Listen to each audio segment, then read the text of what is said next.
क्या देश में कोई दाल घोटाला हुआ है? क्या गरीबों को मिलने वाली दाल कोई गबन कर गया, कोई चोर खा गया? गरीबों और सशस्त्र बलों को दाल मुहैया कराई जाती है।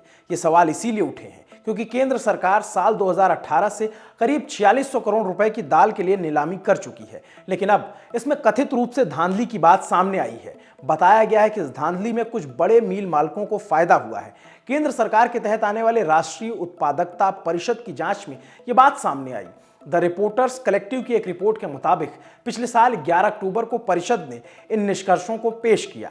सरकार की इस एजेंसी ने बताया कि कच्ची दालों को साफ कर उसे खाने लायक बनाने के लिए सरकार नीलामी कराती है। हालांकि इसके लिए जो शर्तें रखी गई थी, इससे मिल मालिकों को ही फायदा हुआ, ना कि सरकार और आम लोगों को। उन्होंने काफी दाल बचा ली और उसे बाजार में अपने औने पौने दाम पर बेचा। रिपोर्ट्स के मुताबिक मिल मालिकों को करोड़ों अरबों रुपए का फायदा हुआ है। केंद्रीय कृषि मंत्रालय की खरीद एजेंसी नेफेड किसानों से दाल खरीदती है। इन्हीं कच्ची दालों को खाने लायक बनाने के लिए मिल में उसे रिफाइन किया जाता है। मिल मालिकों को उसके लिए चयन किया जाता है। लेकिन नेफेड ने इस पूरे कार्य में जो फॉर्मूला तैयार किया, उससे मिल मालिकों को फायदा हो गया। इसलिए राष्ट्रीय उत्पादकता परिषद ने सिफारिश की है कि नेफेड साल 2018 से चल रही इस नीलामी प्रक्रिया को अब रद्द कर दे। अब सवाल है कि इसकी शुरुआत हुई कब? साल 2015 में जब मटर और दालों की कीमतों में बढ़ोतरी हुई तो भारत के सामने मुश्किलें खड़ी हुई। तो कृषि मंत्रालय ने नेफेड को यह जिम्मेदारी दी कि भारत के किसानों से वो दाल खरीदे। इस योजना के तहत सरकार ने किसानों को दाल की उपज बढ़ाने के लिए प्रोत्साहित किया और ये वादा किया कि उनके उत्पाद को सरकार खरीदेगी, और हुआ भी यही। देश में दलहन उत्पादन में बढ़ोतरी हुई और नेफेड का स्टॉक भी बढ़ता गया। चूंकि नेफेड को यह स्टॉक खाली करना था ताकि अगले सीजन की उपज के लिए वेयर हाउस हो जहां पर अनाज रखा जाता है, उसे खाली किया जा सके। इसलिए साल 2017 में एक योजना लाई गई। इसमें यह प्रावधान किया गया कि सस्ती कीमत पर राज्यों को दालें दी जाएंगी ताकि वो गरीबों तक पहुंचा सके, जिसका इस्तेमाल वो कल्याणकारी योजनाओं के लिए कर सके। इसमें एक प्रावधान यह भी था कि कच्ची दालें नहीं बल्कि खाने लायक दाल, यानी जो दाल सीधे आए और कुकर में जाके बन जाए, बटुए में जाके बन जाए, गरीबों के लिए। लेकिन इसके साथ एक चीज और हुई और वो थी नीलामी की व्यवस्था। पुरानी व्यवस्था में यह प्रावधान था कि मिल मालिकों को एक राशि बतानी होती थी कि वो कितने रुपए में कच्ची दाल की सफाई करके उसे खाने लायक बना लेंगे। इनमें से जिसका मूल्य कम होता था, सरकार उसी बोली के विजेता को विजेता घोषित कर देती थी। लेकिन इसमें परिवर्तन ला दिया गया। नेफेड ने नया फॉर्मूला पेश किया जिसमें मिल मालिकों से कहा गया कि वो नीलामी के दौरान ये बताएं कि वो कच्चे माल की तुलना में कितनी दाल निकाल सकते हैं। जैसे मान लीजिए कि अगर उन्हें 1 क्विंटल चना, अरहर या उड़द की दाल मिल जाए तो वो कितने किलो दाल वापस निकाल कर देंगे एकदम साफ सुथरी। इसे आउट ऑफ टर्न अनुपात यानी ओटीआर कहा गया।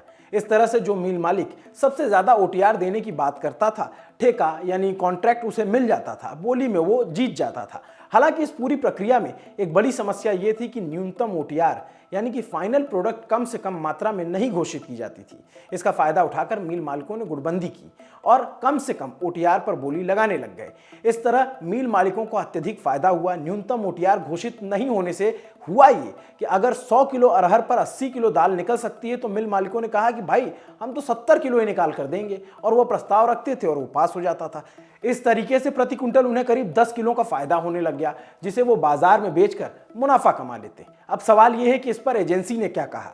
राष्ट्रीय उत्पादकता परिषद ने अपनी रिपोर्ट में कहा है कि ओटीआर का फॉर्मूला सही नहीं है क्योंकि इसके तहत मिल मालिक अच्छी खासी मात्रा में दालें बचा लेते हैं। उन्होंने सुझाव दिया कि ओटीआर सिस्टम खत्म किया जाना चाहिए और अलग अलग दालों के लिए एक समान ओटीआर घोषित किया जाए जिससे गुणवत्ता भी तय की जाए। इसके साथ ही उसने ये भी कहा कि जिस तरीके से नीलामी हो रही है उससे सिर्फ कुछ बड़े मिल मालिकों को फायदा हो रहा है। इसलिए एजेंसी ने कहा कि राज्यों को किस आधार पर मिल मिले, इसका चयन हो, उस पर पुनर्विचार फैसला होना चाहिए। परिषद ने यह भी कहा कि फिलहाल नेफेड की नीलामी प्रक्रिया में जो भी शर्तें रखी जा रही हैं उसके कारण छोटे मिल मालिक इस दौड़ से बाहर हो जाते हैं। वहीं खरीदारी के समय गुणवत्ता का ध्यान भी नहीं रखा जाता। इसके अलावा कहा गया कि दालों को ज्यादा समय तक के लिए स्टोर किया नहीं जाना चाहिए। बहरहाल अब केंद्र के उपभोक्ता मामलों के विभाग ने 11 फरवरी 2022 को एक आदेश जारी करते हुए कहा कि नेफेड अब दाल की मिलिंग कराकर उसका वितरण नहीं करेगा, बल्कि राज्यों को सीधे कच्ची दालें दी जाएंगी और राज्य अपने हिसाब से मिलिंग कराकर उसे खाने लायक बना सकेंगे और उसे गरीबों तक पहुंचा सकेंगे। आपके लिए खबर लिखी थी धीरज ने। मेरा नाम है अभिनव। देखते रहिए दी लल्लन टॉक।